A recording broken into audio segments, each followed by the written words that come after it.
Okay, I'm not quite sure why I'm recording this because I cannot find that book. Here I am. I can find every single book I've ever owned in my whole entire life. I've got a whatever kind of memory for that kind of stuff. And now I can't find my book that I just had.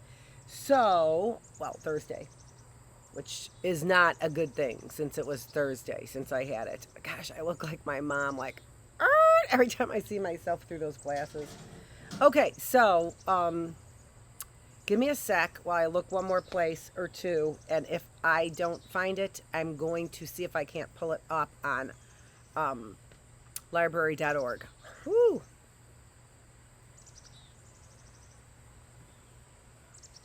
Yeah. I'll be right back. Enjoy some music. Oh. We could go back to Human Zoo since we're doing Animal Farm. I think we will. Is that you making fun of me over there with your... I heard you.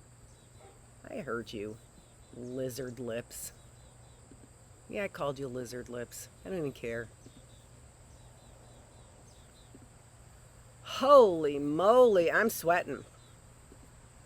Oh, yeah, that looks good.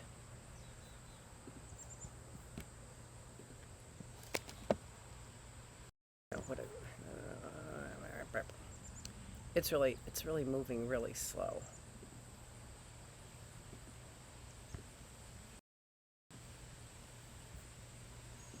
And look at you, see I'm dripping sweat.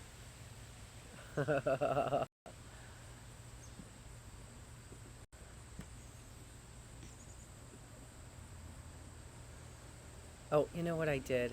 I closed it, is what I did.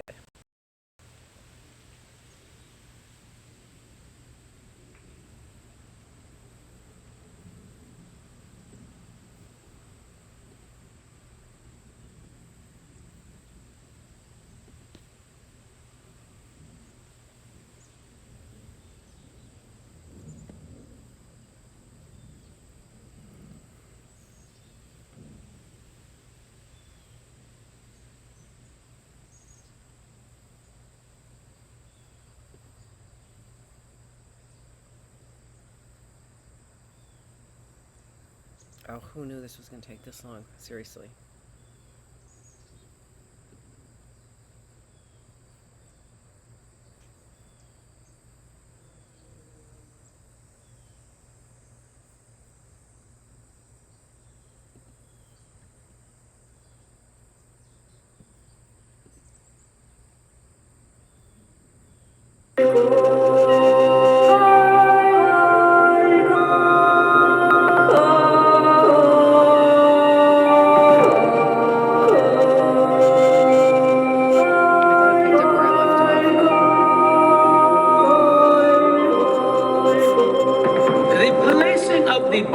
In the cage with a monkey is an outrage. The Negro race in America has a hard enough time as it is, and yeah, I'm moving forward by hucksters, not scientists. But the quest to dramatize the lower stages of human evolution eventually reached far beyond freak shows. It ultimately involved the most elite members of the scientific community, and it was given a platform at one of the most celebrated events in early 20th century America.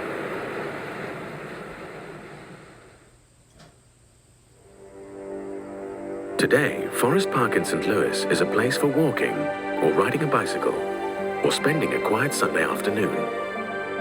But more than a century ago, it was one of the most visited locations in the entire United States. The site of the 1904 St. Louis World's Fair. Attracting more than 19 million visitors, the World's Fair was known for its lavish neoclassical buildings.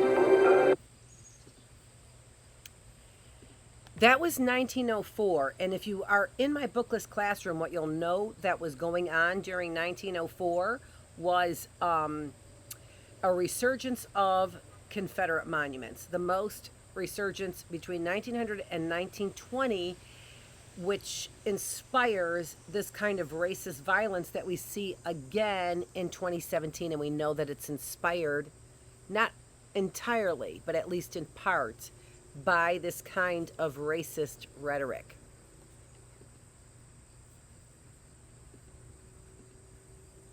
22-story-high Ferris wheel, and the public debut of innovations such as the X-ray machine and the ice cream cone. But the fair had a darker side.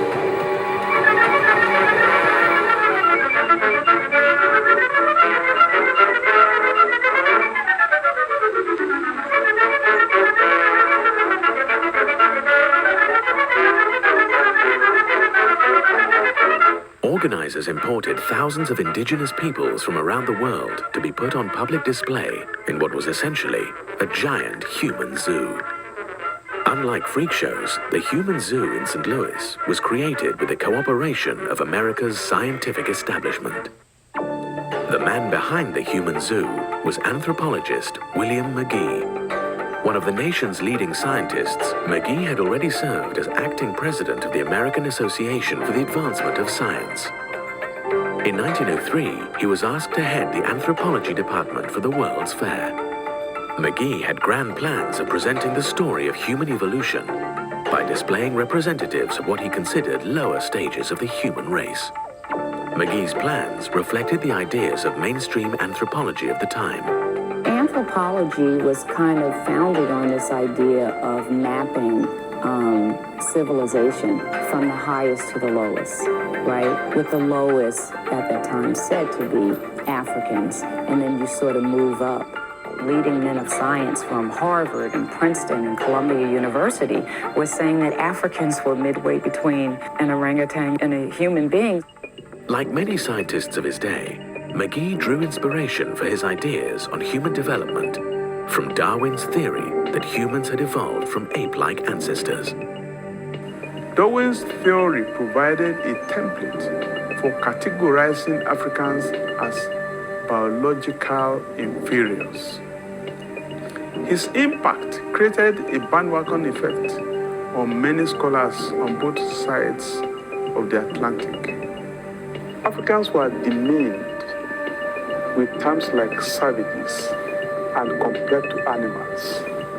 Admittedly, some of these comparisons were used before Darwin, but after Darwin, they increasingly took on the authority of science. Darwin argued that the break in evolutionary history between apes and men came between Africans and Australian Aborigines and gorillas. In other words, he thought blacks were the closest humans to apes. German scientist Ernst Haeckel helped popularize the idea. Ernst Haeckel was the leading German Darwinist in the late 19th and early 20th century. He corresponded extensively with Darwin, and Darwin recognized Haeckel's affinity with his own theory. Ernst Haeckel also is known for his raving racism. And in fact, he had a graphic of the history of human evolution that, in very pointed terms, really embedded a racist view of human evolution. You have the Teutonic male on the top, the sort of Germanic male, and then at the bottom you had some creatures that looked partly like apes, partly like Jews. He was also anti-Semitic. And in the middle, you have the transition from the ape-like creatures to the first human creatures. The ape-like creatures look pretty much like they're Africans. And the takeaway point that Ernst Haeckel had from this graph was that the difference between the highest human being and the lowest human being, the gap between the highest Teutonic male and the first human being that was just one step above the apes, was larger than the gap between the lowest human being and the highest ape. At the St. Louis World Fair, William McGee expressed a similar view, arguing that scientists had now shown the structure of the lowest humans more nearly resembles that of the highest ape-like animals than that of the highest humans. Like other scientists of the era, McGee saw primitive non-white peoples as living evidence of man's evolutionary history. The savage stands strikingly close to subhuman species in every aspect of mentality, as well as in bodily habits and bodily structure. McGee was determined to use primitive peoples at the fair to dramatize for the public the different stages of human evolution, beginning with races he considered lowest on the evolutionary scale. McGee arranged for native peoples to be put on display in villages designed to recreate their native habitats. These villages were enclosed by fences, making them truly seem like human zoos. More than 4 million fairgoers reportedly visited these anthropological displays, eagerly staring at and poking at the indigenous peoples in their enclosures.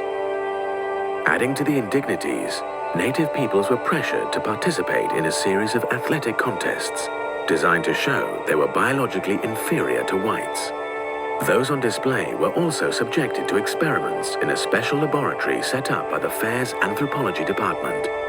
Directed by a psychology professor from Columbia University, the lab conducted tests to measure native people's intelligence and physical features, and even their threshold for pain. Some scientists came to the fair with more gruesome plans. Alish Hrdlichka was an anthropologist at the Smithsonian.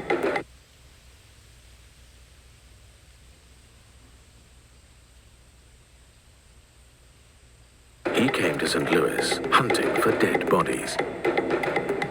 Hrdlichka was obsessed with analyzing the brains of other races to gain insight into human evolution. He went on to assemble a collection of hundreds of embalmed human brains, many of them still stored by the Smithsonian. Hrdlichka extracted a promise from doctors in St. Louis to hand over the brains of any of the natives who might die while on display at the fair. Native peoples were brought to the St. Louis Exposition from the far corners of the globe. From Japan came representatives of the Ainu people. Patagonians came from South America. Igorots and Negritos came from the Philippines. Both were thought by scientists of the time to be near the bottom of the evolutionary ladder for humans. The Negritos were even marketed at the fair as another missing link between humans and apes. But perhaps the most exotic people group brought to St. Louis for public display were pygmies from the African Congo.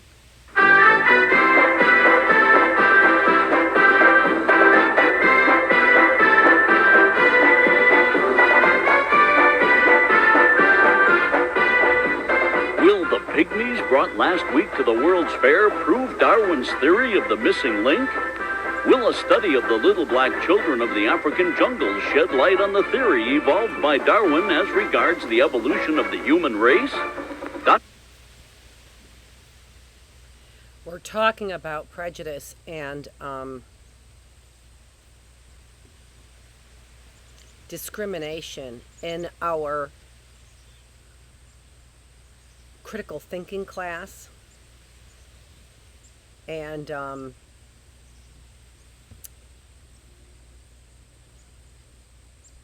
it is extraordinary to me that we still do not see an abandonment of these same ideas. They are buried underground. But for people to say that we could have, a monument that people spent money for that is the big toe of Harriet Tubman, I just think is a complete example of how we simply have not gotten past that. And I just, and that's what they used to do to stop them from running away. They would cut off the big toe to stop them from running away. Nobody said, I didn't hear that her big toe was actually cut off. But if we were trying to rewrite history in favor of the South, to say that the South actually did win, and we could continue on with this trafficking and slavery of people, then a monument to her big toe is understandable. But underneath any other conditions, I can't see it. Do you hear what I'm saying? I cannot find that book, which likely means when I was gone yesterday, somebody took it out of the house, because we've had people coming and going. Like I said, I've had people coming and going out of this house doing all kinds of things in my house and to my dog. And, well, you already know all that stuff. So somebody probably took away my book. And so I hope you loved my replacement for that 15 minutes or so that we looked at human zoos. This video is, I believe it's an hour and a half. Let me look here. It's an hour long, not quite an hour long. So, oh, you can see it there. And so I encourage you to go ahead and look at it. We didn't get a chance to go back to Animal Farm. And I'm very disappointed because I like my books, right? And so if I don't have my book, then I'm like, worried. And I did look in the car in case I put it in the car, and it's not in the car either. So, well, that was since Thursday. So clearly some demons could have easily come into the house as they have many times before and taken the book, because it is considered a socialist book. One of the things that's so interesting that I started to say in another class, probably critical thinking class, is that the party that is the Nazi party was the Socialist Party. So if you want a white supremacist party, it would be the Socialist Party. That's the party it would be. So you could see how socialism means so many different things to different people, right? I mean, to me, I have no problem reading Animal Farm. I have a problem that, the rise of the people didn't make any difference. Or the rise of the animals, not the people. The rise of the animals, not the people, didn't make any difference. And that was sad. And I'm not, once again, advocating for the violent revolution, but things do have to change in this country. And you knew that the person who was going to say it enough times in enough different ways to get it done, to change this, would likely be charged with treason in this country, right? And isn't that what you were getting at, Jimmy Kimmel? And how is that treason? I just don't know. So some great questions, even though this is the reading room and I can't find my book. I hope you enjoyed that. This is Dr. Annette Feravich. I will have it together better tomorrow. We will also do our philosophical classroom tomorrow, since we got knocked off and online, and I couldn't find my